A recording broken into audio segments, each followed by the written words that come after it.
don't click off this video. Make sure you watch the whole video. You need to watch this video. A horrible tragedy will occur on the 19th of April 2026 if you click off of this video. What's up, Girl Boss Nation? How are we all doing today? And I got bad news for you. Your tracks, your songs, your beats are boring.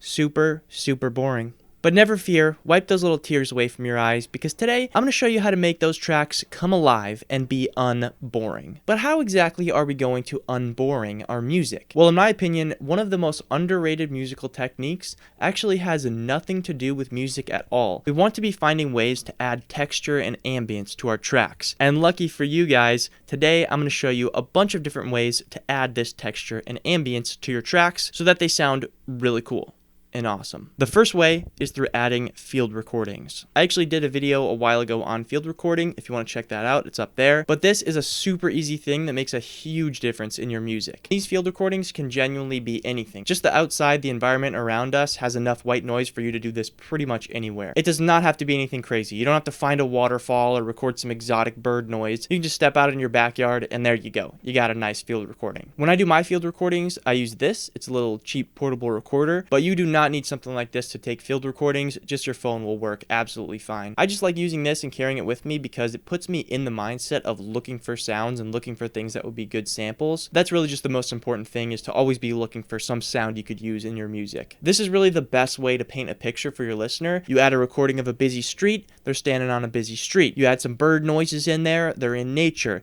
You add some water noises, they're standing by a river or something. You can obviously use pre-recorded sounds for this as well. If you just search up like cricket noises or like bonfire sound effect or whatever, you'll find something on there. But when you record it yourself, one, it's just a lot of fun to do, and two, that sound is now completely unique to you. No one else is going to have that exact ambient sound, so your track is going to be completely unique in that regard. Just listen to the difference between this and this.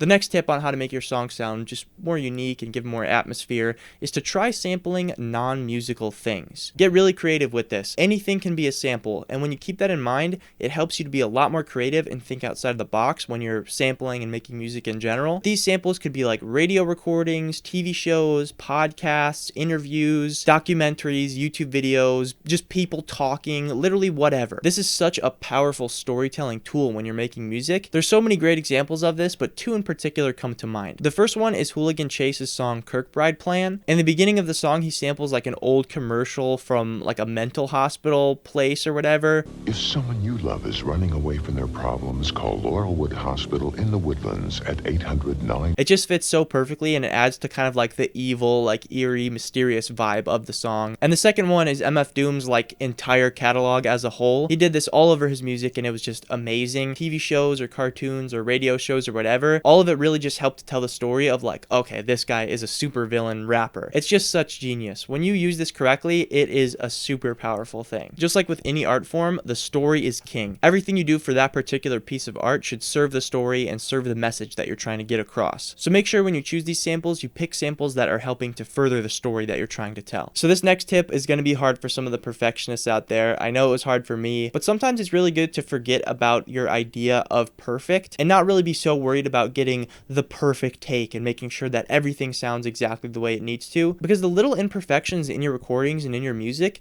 are what make it unique and what make it yours. If everybody making music is all trying to get the exact same thing, which is like this perfect recording, you're going to stand out a lot more from everybody else if you have a recording that sounds very indie and DIY, home studio kind of feel to it. I'm also not saying just like play the guitar badly or like play the drums out of time or something, but if you get a guitar take that's good enough but it's not exactly perfect like you wanted it, just leave it in there for now, and then if it really bothers you later, go back and fix it. Also, if you are dead set on having the perfect recording every time, that's fine. There's other ways to add imperfections in there as well. One thing that I like to do is just to keep the extra noise or whatever that I make when I record drums in the beginning or the end of the song.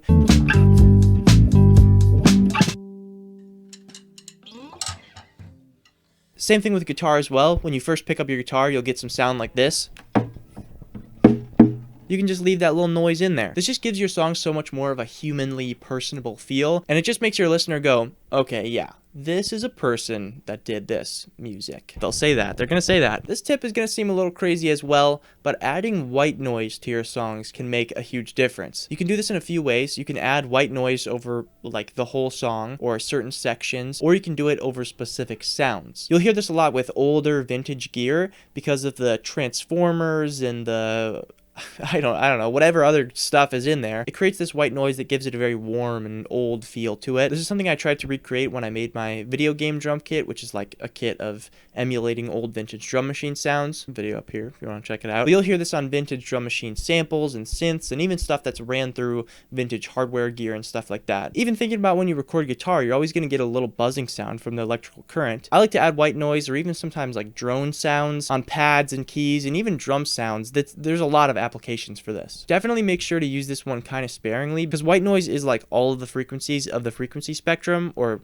like most of them, I think, a lot of them, I don't know. So that means it will take up a lot of the frequency space in your mix, so you gotta know when to use it, when not to use it. Try not to stack too much white noise on top of each other. Usually intros, outros, bridges, that kind of thing are the best place to use these ambience tips. But obviously it's always gonna depend on your specific song and your style and what you're trying to go for with your track. Another cool little neat little tip here to make your tracks no longer sound boring is to try adding random sounds into your beats. And I don't mean just put the Vine Boom sound effect 34 times in your song. You can try adding just like random little one-off sound effects or melodies within your song, something that only appears once or maybe twice throughout the song. Concerned Ape, the guy who made Stardew Valley and all the music in it, if you haven't played the game or listened to the soundtrack, go do both of those things because it's amazing. But something that he does with his compositions is he'll add this stuff that he calls ear candy, and it's basically just like little arpeggios and little like fluttery kind of sounds throughout random parts of the song, and it's a super cool little way to add some spice to your tracks. But you could add different transition sounds, risers, crashes. You could add in certain instruments that will accent specific notes in your melody. Just make sure you don't overdo it because you don't want your beat to just be like